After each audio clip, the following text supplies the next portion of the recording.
दोस्तों, जैसा कि आप सभी को मालूम है कि जब हम सब गहरी नींद में होते हैं तो हम सब स्वप्न देखते हैं और स्वप्न में कुछ भी देख सकते हैं। कहीं के भी दृश्य हमें स्वप्न में दिखाई देते हैं। कभी कभी तो बड़े भयानक स्वप्न हम सबको दिखाई देते हैं।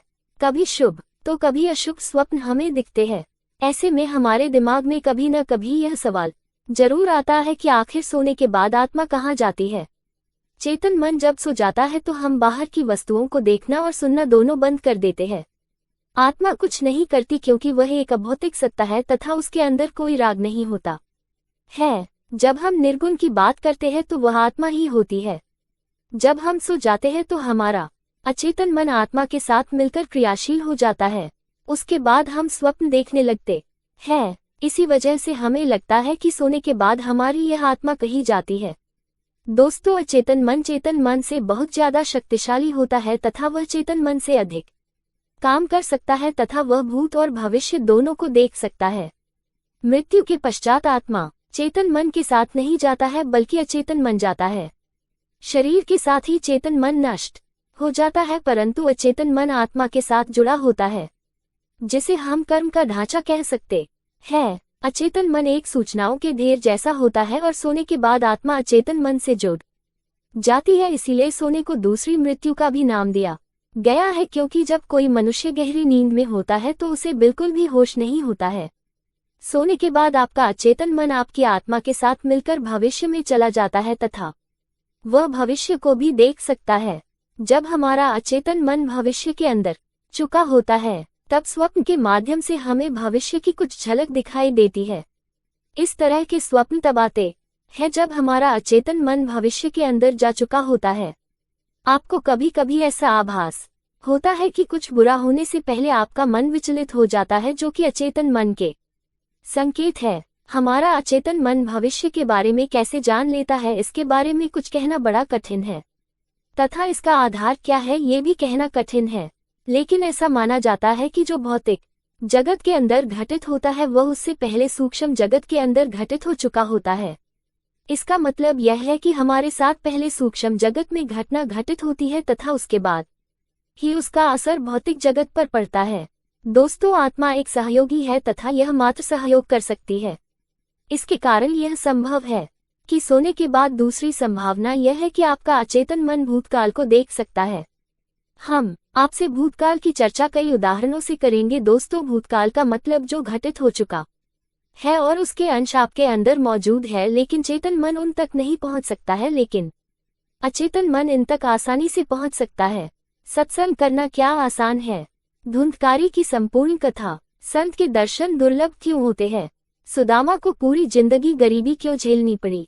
मैं आशा करता हूं कि हमारे द्वारा दी गई जानकारी आप सभी को बहुत ज्यादा पसंद आई होगी। दोस्तों, गीता में भगवान श्री कृष्ण ने अर्जुन को उपदेश देते हुए कहते हैं कि इस आत्मा को न तो शस्त्र काट सकते हैं, न ही इसे अग्नि जला सकती है, न ही इसे जल गला सकती है और न ही इसे वायु सुखा सकती है।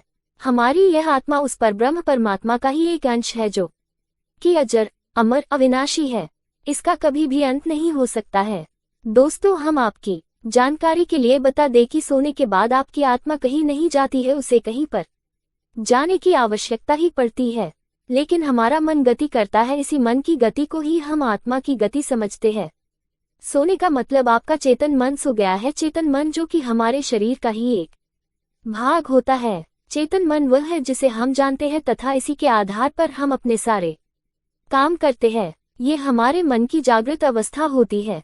हमारे मन में जितने भी अच्छे बुरे विचार आते हैं वो सब चेतन मन की ही देन है। अंदर का मन कभी नहीं सोता क्योंकि उसे इसकी कभी भी आवश्यकता ही नहीं होती है। चेतन मन जब सो जाता है तो हम बाहर की वस्तुओं को देखना और सुनना दोनों बंद कर देते हैं। आत्मा कुछ नहीं करती क्योंकि वह एक अभौतिक सत्ता है तथा उसके अंदर कोई राग नहीं होता है। जब हम निर्गुण की बात करते हैं तो वह आत्मा ही होती है। जब हम सो जाते हैं तो हमारा अचेतन मन आत्मा के साथ मिलकर क्रियाशील हो जाता है। उसके बाद हम स्वप्न देखने लगते हैं। इसी वजह से हमें लगता है कि सोने के बाद हमारी यह आत्मा कहीं जाती है। दोस्तों, अचेतन मन चेतन मन से बहुत ज्यादा शक्तिशाली होता है तथा वह चेतन मन से अधिक काम कर सकता है तथा वह भूत और भविष्य दोनों को देख सकता है। मृत्यु के पश्चात आत्मा चेतन मन के साथ नहीं जाता है बल्कि अचेतन मन जाता है। शरीर के साथ ही चेतन मन नष्ट हो जाता है, परंतु अचेतन मन आत्मा के साथ जुड़ा होता है, जिसे हम कर्म का ढांचा कह सकते हैं। अचेतन मन एक सूचनाओं के ढेर जैसा होता है और सोने के बाद आत्मा अचेतन मन से जुड़ जाती है, इसीलिए सोने को दूसरी मृत्यु का भी नाम दिया गया है, क्योंकि जब कोई मनुष्य गहरी नींद में होता है तो उसे बिल्कुल भी होश नहीं होता है। सोने के बाद आपका अचेतन मन आपकी आत्मा के साथ मिलकर भविष्य में चला जाता है तथा वह भविष्य को भी देख सकता है। जब हमारा अचेतन मन भविष्य के अंदर जा चुका होता है तब स्वप्न के माध्यम से हमें भविष्य की कुछ झलक दिखाई देती है। इस तरह के स्वप्न तब आते हैं जब हमारा अचेतन मन भविष्य के अंदर जा चुका होता है। आपको कभी कभी ऐसा आभास होता है कि कुछ बुरा होने से पहले आपका मन विचलित हो जाता है, जो कि अचेतन मन के संकेत है। हमारा अचेतन मन भविष्य के बारे में कैसे जान लेता है, इसके बारे में कुछ कहना बड़ा कठिन है तथा इसका आधार क्या है ये भी कहना कठिन है।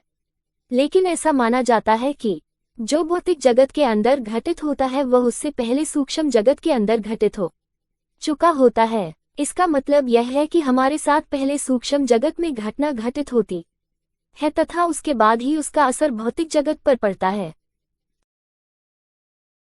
भगवान श्री कृष्ण ने अर्जुन को उपदेश देते हुए कहते हैं कि इस आत्मा को न तो शस्त्र काट सकते हैं, न ही इसे अग्नि जला सकती है, न ही इसे जल गला सकती है और न ही इसे वायु सुखा सकती है। हमारी यह आत्मा उस परब्रह्म परमात्मा का ही एक अंश है जो कि अजर अमर अविनाशी है।